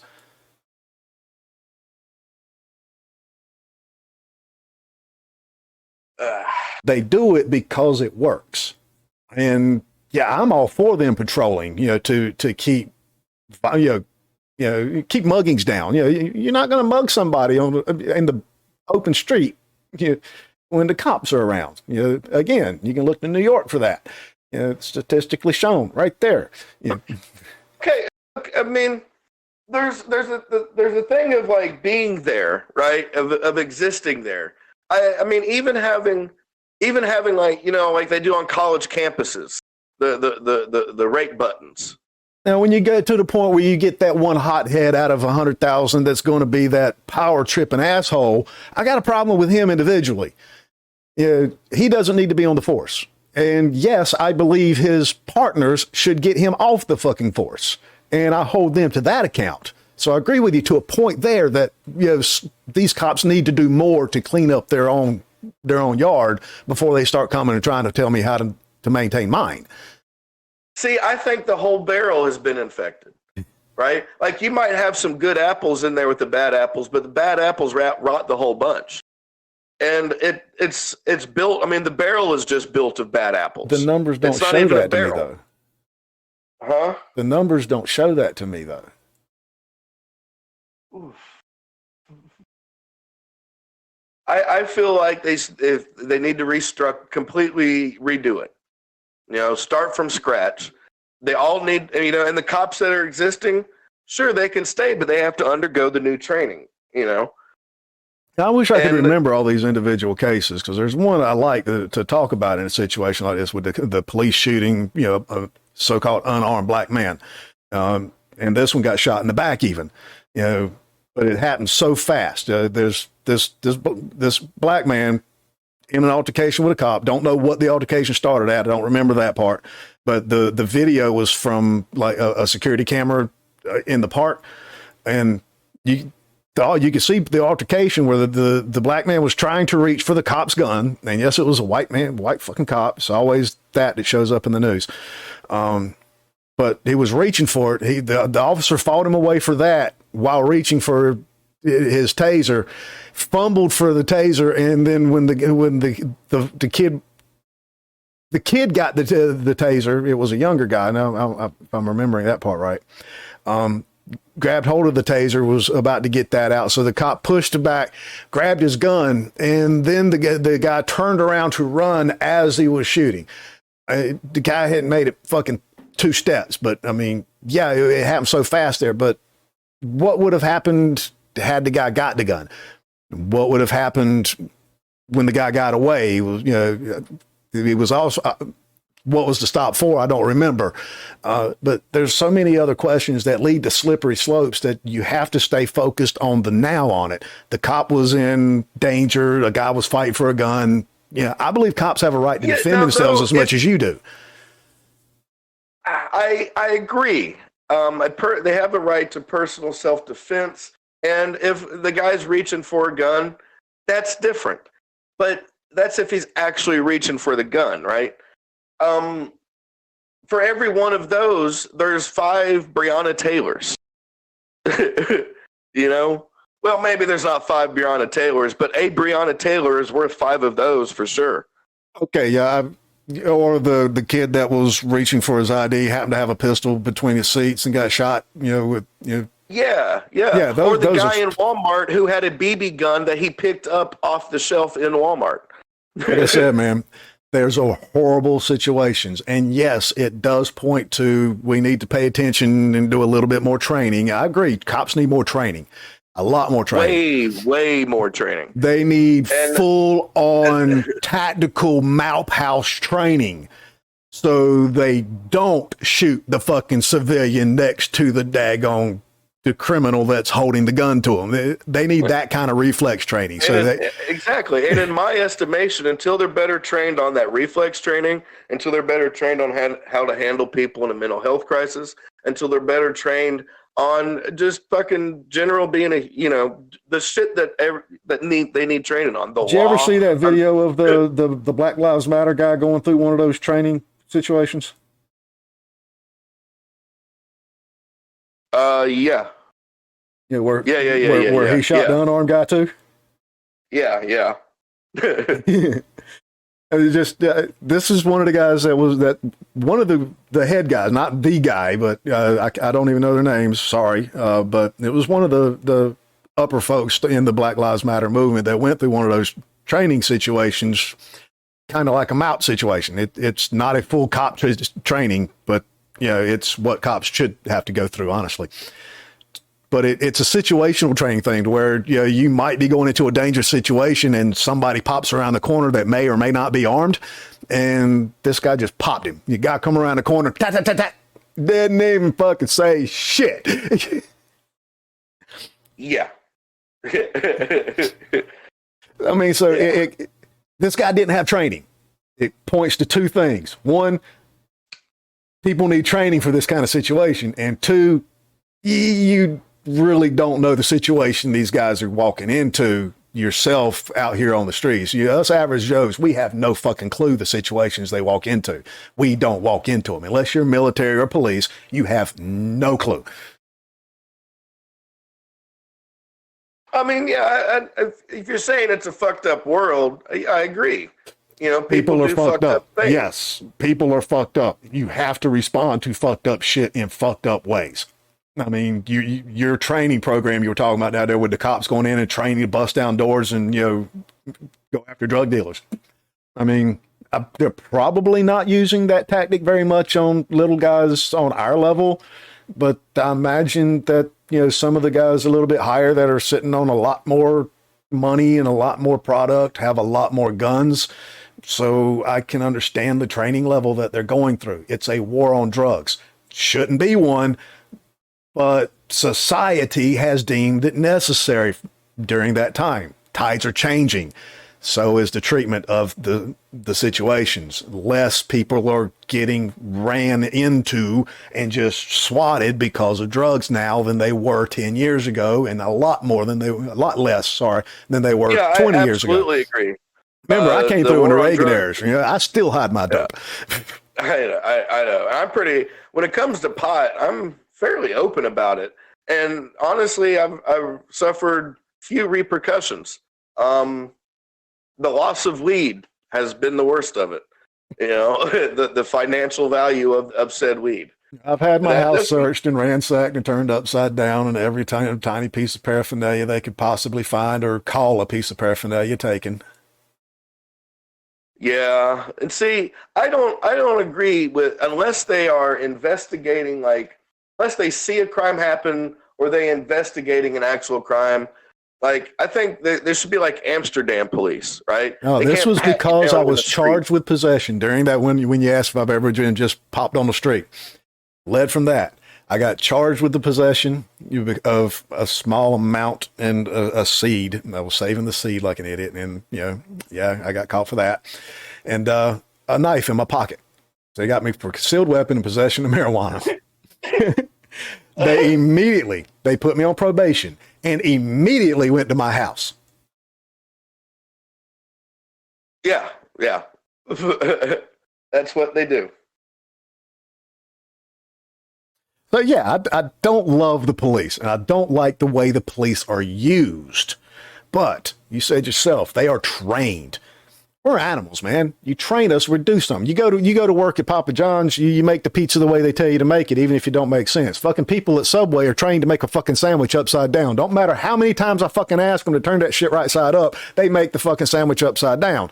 I don't like that. That's why I don't eat at Subway anymore. They're trained to do it. That's the way they're doing it. It's the same way with the people of the cops. They're trained to do this shit. Yes, that was funny. I'm sorry. Complete apples in an orange cart. But for those of you out there who don't know Mike, he has the strangest eating habits of any human being I've ever known. Oh, that might be a bit of an exaggeration, but not by much. The man detests flavor. The lettuce goes on top of the fucking sandwich. The toppings go on top. Oh. My tongue wants to taste meat first. Don't let me go through all that sloppy shit first before you get to my meats, man. No. But anyway, where the fuck are they? Oh, they're trained to act in a certain way. So can I fault the person for their training? Oh, not much. I mean, no, I fault the training. I do. I fault the training, and I fault the system that is developing the need, and the system that is looking down at other folks for things that they shouldn't even be concerned with. That's where I see the problem. I don't see the problem with the police themselves. They're victims, some of them. Not the hot-headed, power-tripping assholes with the God complex. Fuck all them. They're all bastards. But on a whole, because I can't generalize the actions of one to the many. That's a fallacy. I can't follow the logic of that. So I point the blame solely at the assholes that are being assholes. The cops in general just trying to do what they deem necessary for their society. Now, the fact that they're on the wrong side of the societal view from me is a completely different point. They are doing what they think is right from the construct of society. Society is a problem in itself in my own. That's a whole nother discussion. And like I said before, like, to me, my part of my problem with them is their it's not so much them as human beings. It's that they represent what to me is, an oppressive system. Like I said, they are representative of an oppressive state. You know what I'm saying? They're just, the state that's run by fucking rich pieces of shit and fucking fascist, all everything that's wrong with the world, is basically the state. So if we're going to separate police from law enforcement, the concept, I'm all board. we need to restructure it. We need work. Yeah, I believe there are like your average Joes that are actually decent cops who try to do good things in their community. And we'd be lost not to have people like that. But people like that need better training than they are receiving. Much better training. I mean, like I fully stand by. They need the equivalent of a master's degree before they're going out there and not only putting people's lives in danger, as far as like them losing their life from being killed by in police custody, but putting their life in danger of you're going out there enforcing the law. You might actually arrest somebody, an innocent person, and send them away. And because you're enforcing this law, and when the law itself, to me, like with marijuana laws, to me that law is unjust. So most of the laws that the cops are arresting us over are pretty black and white. They're few in number. Well, I mean, drug laws is one of those. Is an example that I point to. It's like it's a law that shouldn't fucking exist. It does. I concede to that. The drug laws exist, right? But they exist, and it's a tool of oppression. And yeah, it should not be enforced because it should not exist. And if you're out there ruining somebody's life over, I've even heard cops say, "I wish I didn't have to fucking bust you for this." Well, then don't. You know what I'm saying? If it's a harm, if you don't see the harm yourself, then what are you doing? What are you doing? Like I said, so there's police that are out there that want to do the right thing, but because of the system that they are a part of, are basically unable to do so, are required by law, in fact, to go out there and be oppressive and ruin people's lives over a couple of joints, a seed in your pocket. Well, maybe you missed the opportunity to have a good conversation with a cop there that you might have been able to push them over the edge to quitting. Well, I hope I encouraged a couple of cops to quit, because it's not that I hate the each individual officer. I snarl when I see the uniform. I snarl when I see the car. I snarl when I see them fucking pulling some guy out of his car on the side of the road with 3 cop cars and they got him handcuffed and drug dogs. I snarl at that. I snarl at the oppression. But the cop that's at the food line, yeah, I snarl a little bit at the uniform, but the man himself, I've said, he seems decent. He's not harassing anybody. He's maintaining peace. Now you can look at that and say he's also maintaining control, and I don't like that.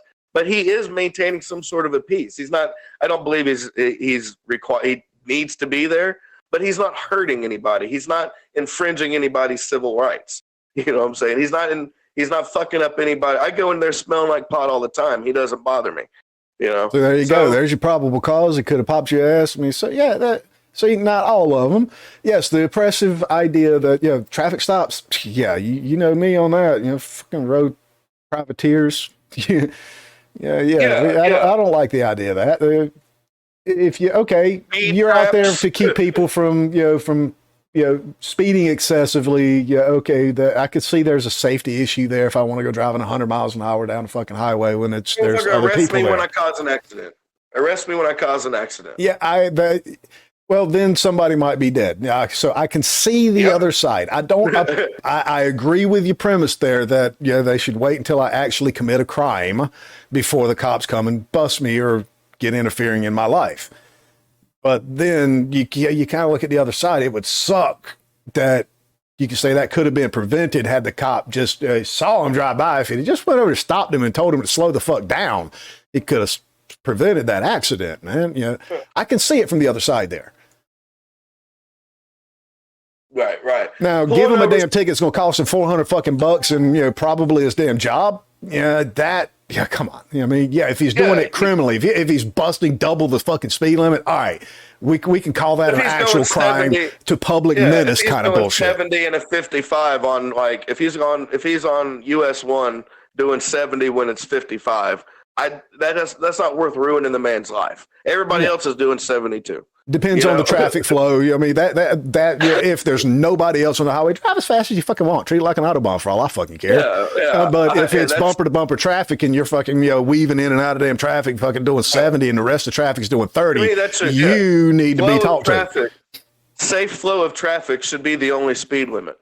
you know? Right. There should be so, but then where do you draw the line? So they drew the line by posting a speed limit. You know, driving reasonably is subjective, and it puts a lot of gray area there when something does go wrong. So they posted a speed limit. Don't drive over the speed limit. Those who are not good at driving in unreasonable manners aren't around to drive long in unreasonable manners. And those who are better at driving in reasonable fashion will drive longer. It's just math. Well, at some point you have to call it a criminal action to where it actually, gets the police involved in their arbitrary thing. We can argue that they need to raise speed limits in some places, but the fact that they put a speed limit there. How do you feel about high-speed police chases? What are your thoughts on that? Mike? Thinking. Oh, okay. That's good audio over there. Give me a. Yeah, well, I could put the video up and let you see the smoke coming out of my ears, but I would guess that would be subjective as well. If it's just from a basic traffic stop, I don't see the sense in it. I mean, what's the state runs losing? Somebody runs a stop sign or doesn't make a turn signal and then just hits the gas. Yeah, I personally, my first initial response would be I don't see the sense in it because, I mean, what are they hurting? There's a chance for the state to get another $300. I got to go get that and everybody else be damned. If your argument for speeding, pulling over somebody for speeding is that it is unsafe for other people, well, then what is two cars going 100 miles an hour? Right. So I mean, both directions on that could lead to a slippery slope argument that would lead you to a never-ending story to somebody being dead. So it would have to be a situational thing. I mean, if there's an actual probable cause other than they committed one crime to make you think that there's another crime going on, I'm all for it. Yeah, hostage situation. Yeah, if you know that person is the person you're looking for something serious, there's a certain limit that I would accept is okay. A school shooter.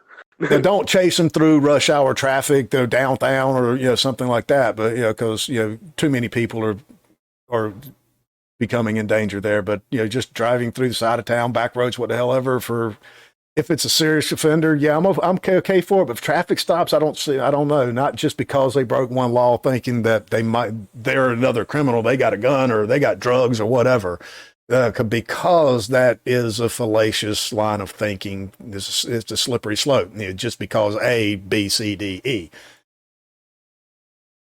And then that if you, like school shooters, we could talk all over again about Uvalde, and I would encourage our listeners that haven't heard that episode to go back and listen to it. But it was 400 plus officers that stood outside a fucking unlocked door while for somebody you were begging for them to shoot while you were watching that story. Right, for a fucking madman slaughtering children. If ever there was an excuse to use force, that was it. And it was almost 500 fucking officers on the scene before somebody fucking went in there. Yes, that is an extreme example for the other side where police do not use force when it is necessary. There's extreme examples on both sides. There's horrible examples on both sides. But it does lead to an interesting question. Of the 1,000 and some odd people that are killed every year by the police, how many of them are people that you would be okay with being shot?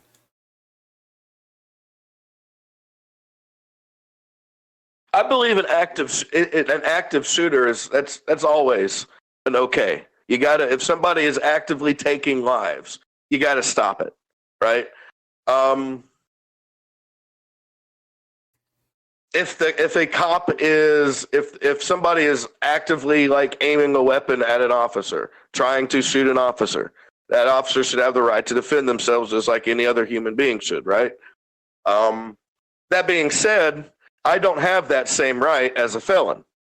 they can draw down on me, and I have no right to defend myself at all. In fact, somebody who is not a felon has no right to defend themselves against a cop in uniform, who may or may not just want to fucking murder me, right? I'm not saying that happened to me. I'm just saying that it's not outside the realm of possibility. You're right. It is against the law for you to fight back against the police. Yep. If he's on duty. While I understand that to an extent, you see the problem it presents, right? And I understand the small, tiny percentage. The chance of that is not zero, but it's not even one. Well, yeah, but it's never zero. That's the thing. Of course, and again, cows kill people every year. The number of people killed by cattle is higher than zero a year. That's what I'm saying. Is it a problem? That's my thing. Is it a problem? We've got 1,000 people killed every year by cops. 53 million encounters with cops. That's a small percentage. Then you got the number of them are armed, or about 65 to 70%. Most of those that are armed, I mean, they got a reason to be armed. and the cops being there. I mean, we're not talking about just a random encounter. Oh, a cop sees a gun and then shoots him. That's not the majority of the situation. A cop has, to me, as much legal reason, the ability to kill another human being as any other citizen, right? Maybe even a little bit harder of maybe even a bit higher of a standard to that as well. But yeah, they should have a right, just like any other citizen, to shoot somebody who's killing other people in front of you. They should have the right to defend themselves when being attacked. Absolutely. I don't argue that, but that's a right every person should have. You know what I'm saying? I don't grant them any special right to kill anybody, to put themselves in some ridiculous situation and escalate it to the point that, okay, now they're going to pull a gun. They have no extra privilege for murder.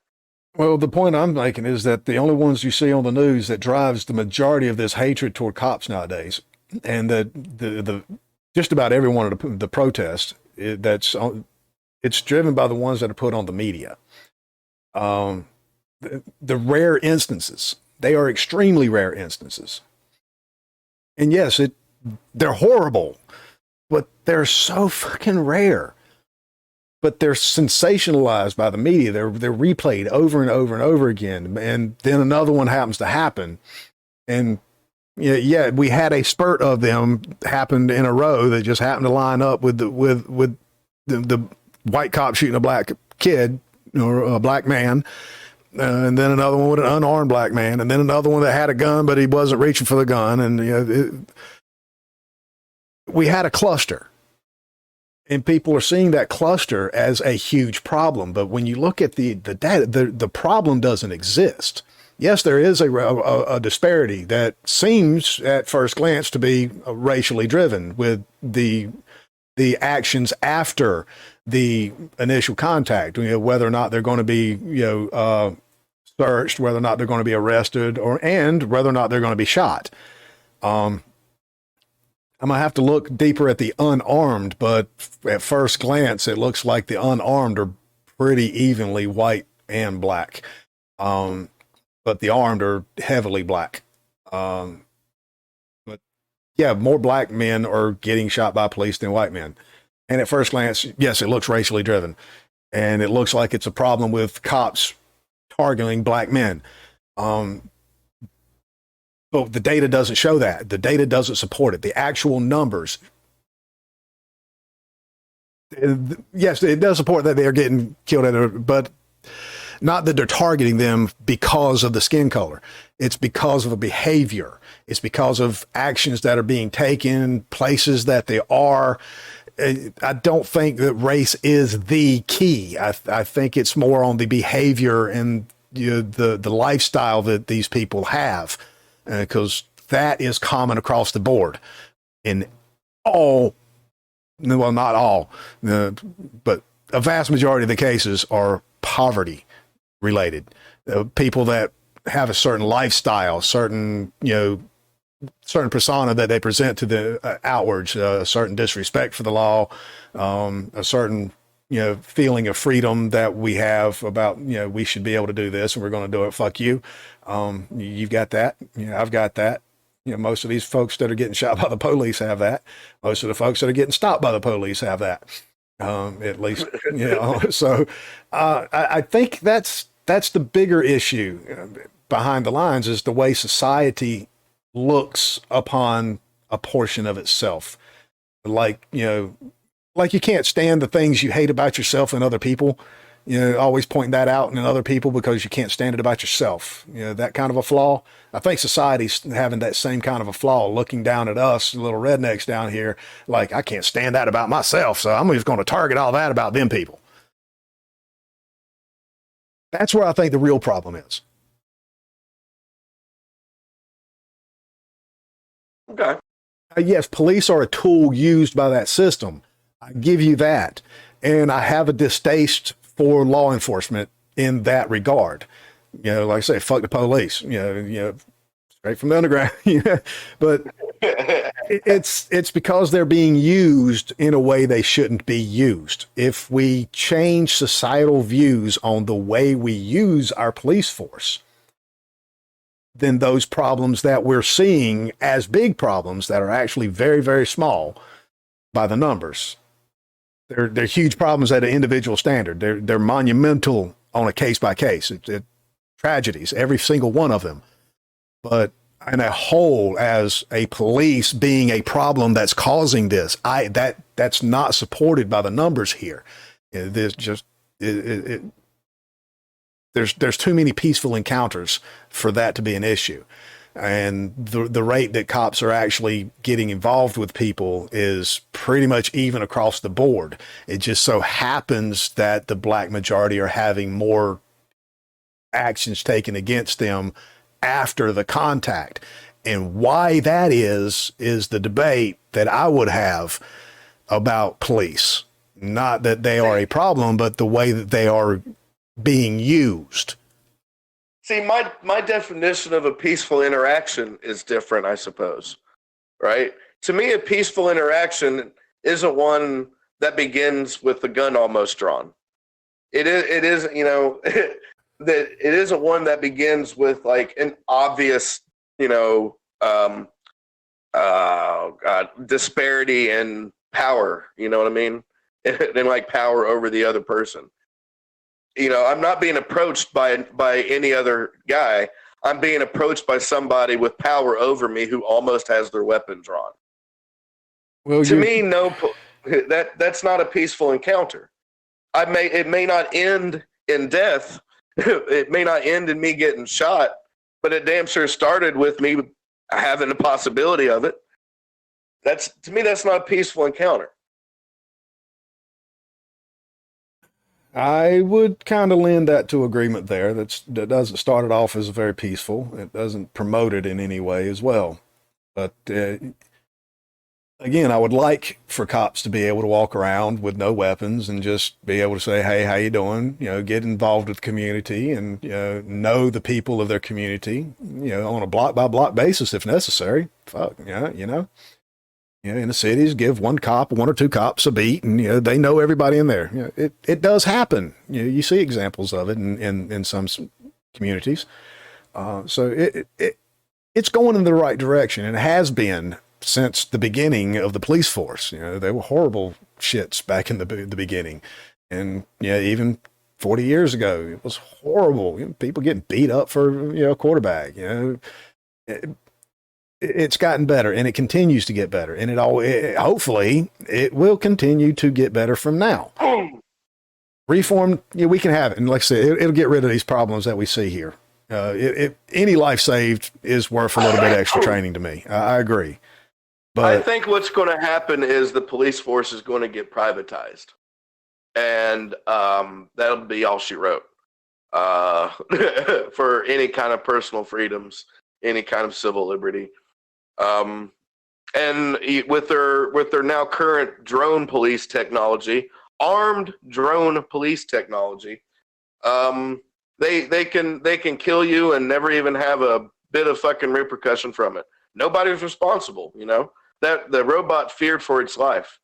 So this is all things that are coming, and they'll be, you know, they're going to say, well, police departments aren't going to be able to afford them robots. What they're going to do is they're going to make it to where it seems like they're absolutely necessary, and then private companies will fund the police departments for it. Basically, you're going to have, remember OPEC and RoboCop? How the company basically runs the town and owns the police? Yeah. Yeah, that's what's going to happen. On the current trend of what's going on, I believe that's where things are headed. I believe individually there are a lot of cops who want things to be better, but I believe on the long and short of it, on the long-term route, I don't see it getting better. Well, we can't police ourselves, so what are we going to do? We could police ourselves. Everybody's got their own idea of what right and wrong. You know, to some degree, a lot of people already do. Yeah, we could. The population would drastically decrease.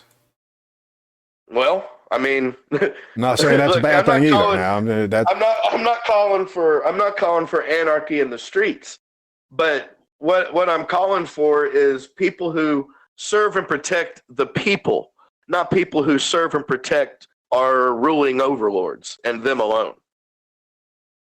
They don't do a thing to serve and protect us. Yeah, I agree. I wish we had police that would be the serve and protect type. I would love a police force. I would love a police force that I could trust. You know what I mean? I would love a police force that I felt safe in the community with. Do we deserve that?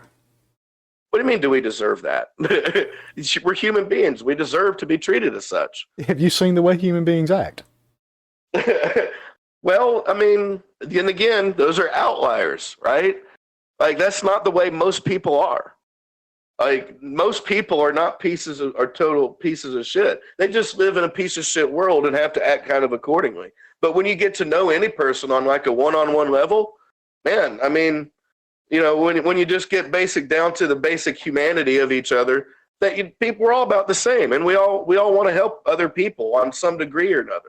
I mean, you have your outliers. You got your Ted Bundys, you got your Eric Harrises, but you for the most part, people just want to live, and if they're able to live, they'll help other people, and that's what I think. That's where I think policing should come from: wanting to help people, not wanting to lock people up to keep the streets safe, but to make the streets safe through making them a safe, making it a safe place to be. You can go, if something's wrong, you can go and talk to a police officer, and you don't have to worry about, getting fucking arrested for having a joint in your pocket, or your friend's overdosing on drugs and dying and there's a cop right there. You don't have to worry about going to fucking jail for the rest of your life.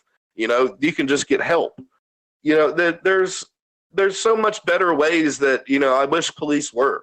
I've been pulled over by police, had my fucking battery die on the side of the road while waiting on them to give me a ticket, and then refused to fucking give me a jump start. So fuck them, They don't serve and protect anybody. Now, if I had been goddamn Melania Trump or fucking, Ben Shapiro, well, you bet their ass they would have gave me a jump start and asked for a selfie. Because I'm a fucking long-haired hippie white guy, with a beat-up truck. Fuck them, right? So they're not here to serve and protect me. Okay, some of the crimes that they get caught into: aggravated assault, 73,000 in 2022. Robbery, 29,000. Rape, 8,000. Homicide, 2,000. Those are violent crimes in 2022. These are the situations that these cops are going into. Going into an aggravated assault, a report of an aggravated assault. I mean, somebody's beating the fuck out of somebody, with or without a weapon. That's 73,000 a year. That's a lot of chances for a cop to get into an altercation with somebody that may or may not be armed. And would it not be better for that cop to have like social worker type training under his belt as well as his gun? Situational. They need to have better training for dealing with these situations. Situational. You walk down the hallway and you see a man beating the shit out of his fucking wife and he ain't fucking listening to you to get the hell off, you shoot the motherfucker. Tase him. Now, if he's trying to Cheating kill her, motherfucker. if he's trying to kill her, he's raping her. Well, then maybe Yeah. But if there's another way than taking a life, because you're innocent until proven guilty. Yeah, if you're right there doing it, you don't know the whole situation. Maybe you walked up on the husband just finally getting the upper hand after being beaten for 30 minutes.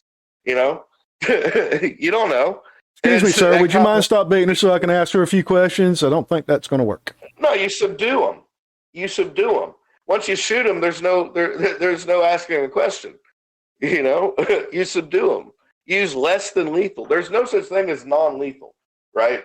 But there's less lethal. You roll the dice on not killing somebody better than a bullet. You can shoot them with a fucking ketamine dart, and they still might die, but less likely than a goddamn bullet, and they'll be fucking subdued. Yeah, but I'm just saying these are the people that you're saying don't need policing, though, bro. I mean, I've never said we don't. I didn't say we don't need a police force. I even said I want a police force. And we're going to police ourselves because we can tell what's right from wrong.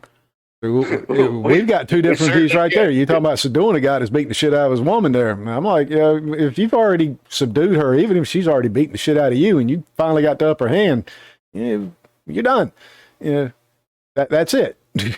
If you're still beating on her after I said get the hell off, you're done, then I'm shooting your ass. I don't care what the hell happened before. You got the upper hand already. She's a fucking woman. You're done. And that's why cops need to be held to a higher standard than you or I. Well, and that's why we have cops, and they have laws that they say which they need more training on, or what constitutes an assault, what constitutes this, what constitutes that. They need more training there. Yes. If this cop has another option than shooting with a gun, does this cop have a taser? Does this cop have a fucking nightstick? Did they use them? I don't know. Yeah, if they just pull the gun and shoot? That's what I'm saying. Now, if there is no other option but to kill somebody, sure, I understand. But the first option shouldn't be pull the goddamn trigger on the pew pew. 44% increase in homicides from 2015 to 2019.